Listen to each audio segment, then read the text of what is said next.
Hi, my name is Rebecca Gilmore, and this is my media review for PSY 4111 Psychology Foundations The Individual. So the purpose of the media review is to do an evaluation of an article sourced from the public media site, The Conversation, that makes a knowledge claim in relation to one of the topics covered in the unit. So in doing that evaluation, I'll be using the CARS framework, which is a systematic framework to promote good critical thinking. And as a part of that review, I will look at the credibility, accuracy, reasonableness, and support of the article, providing it with a rating out of 5. Upon completion of this review, I will then offer a verdict on if I would recommend this article to a friend or family member.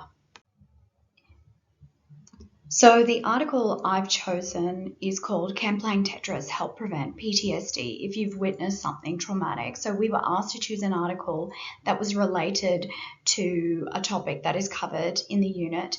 So I believe that my article is related to the topic of sensation or perception because the article asks the question and poses the question that the use of a visual spatial task, which is playing Tetris, in a controlled clinical setting preceding a traumatic event can influence sensory processing and perception of traumatic memories and divert attention away from intrusive memories. It discusses that the role of visual perception in minimizing the impact of traumatic experiences, and the article highlights the interplay between sensory processing and perception in the context of trauma.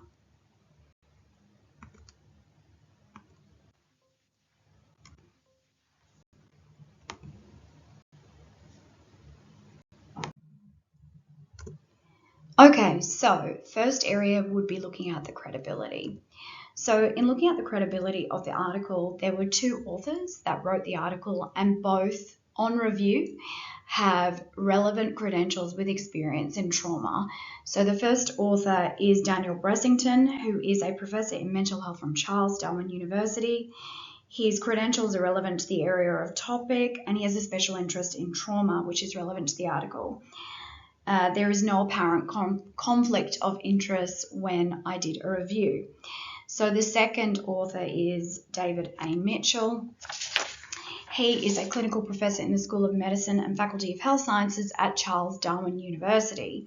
He also specializes in veteran psychiatric care in relation to trauma. So again, his experience and credentials would place him in a good position to write this article. So a disclosure statement has been provided in the article to indicate that the authors do not work or receive or gain any funding from writing this article. So the article was published in The Conversation, which is a public media site that is free from political and commercial influence or agenda. So they have quite stringent review processes to ensure that if there are any conflicts of interest, they are disclosed appropriately. So the Conversation will not commission any articles written by authors who do not have that area of expertise, so at least we know that they have gone through that screening process to ensure that the credibility of the authors is there. So the article is well formatted. It's written in a clear and concise way. They use subheadings really well, and it flows well, and it's easy to read. So I would say that this article has really strong credibility, and I would give it a rating of 5 out of 5. Okay, so in looking at the accuracy, the authors have included the seminal study or primary source that was conducted in 2019 by Oxford researchers, and the article was titled Tetris May Help Reduce Flashbacks to Traumatic Events. So given the timing, this research is 15 years old, meaning that it's not considered current given the advances in technology and research into PTSD.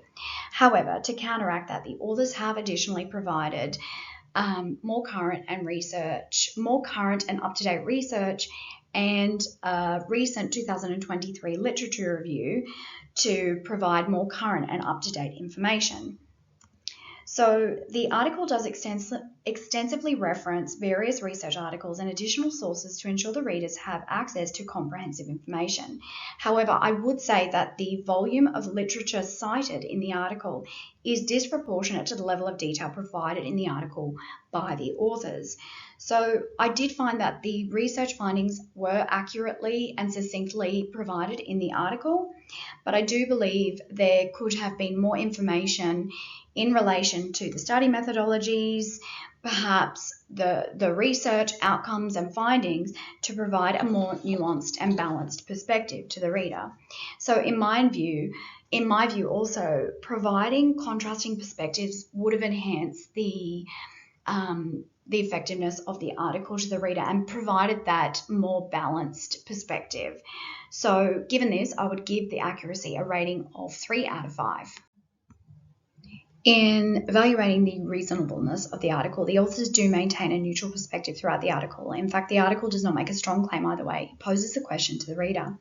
The authors present the research findings but equally discuss the limitations, therefore not offering a strong viewpoint argument in support of the claim. The authors use neutral and objective language throughout the article, and some examples of this are the answer is a partial yes, but with caveats. It depends on several factors such as the specific symptoms, the timing of the event, and also receiving other types of psychological treatment. So this sentence acknowledges the complexity of the issue without making a definitive claim. Similarly, research on the effects of Tetris on PTSD is still evolving. This sentence states that the current state of research without making a conclusive judgment. Although encouraging, this initial research was done in highly controlled settings and may not apply in the real world. This sentence provides a balanced view of the research, recognizing its potential limitations. And whilst the results are encouraging, we need more robust research with larger groups of participants to be more certain of the effects of Tetris, particularly in the real world. This sentence highlights the need for further research without overstating the current findings. So the study has only included confirming studies, which I do think does let the argument and article down. And in terms of biases, I could only find one example where it may have introduced a confirmation bias in the form of the quote from the research finding. Essentially, Tetris is thought to work as a cognitive vaccine for intrusive visual memories of trauma.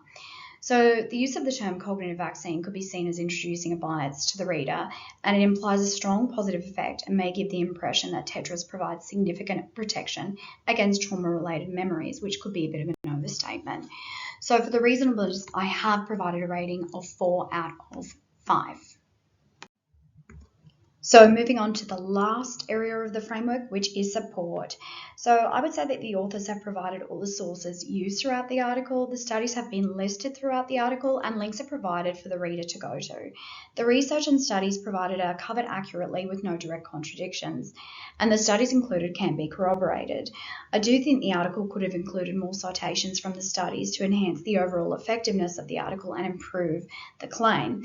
And given the number of studies and research listed, I felt there could have been a more reference to the research to provide a more balanced perspective to the reader.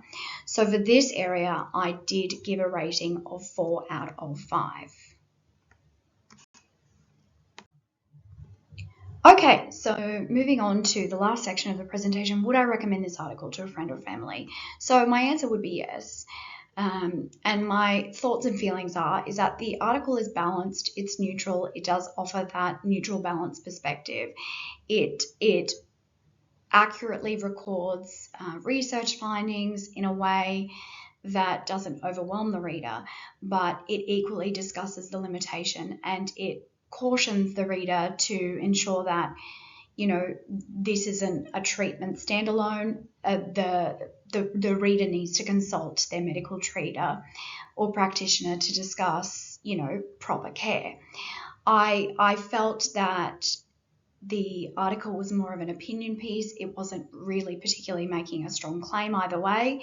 I felt that given the breadth of literature provided in the article, the authors could have used a little bit more information to engage the reader and provide a more comprehensive overview, but also to include some,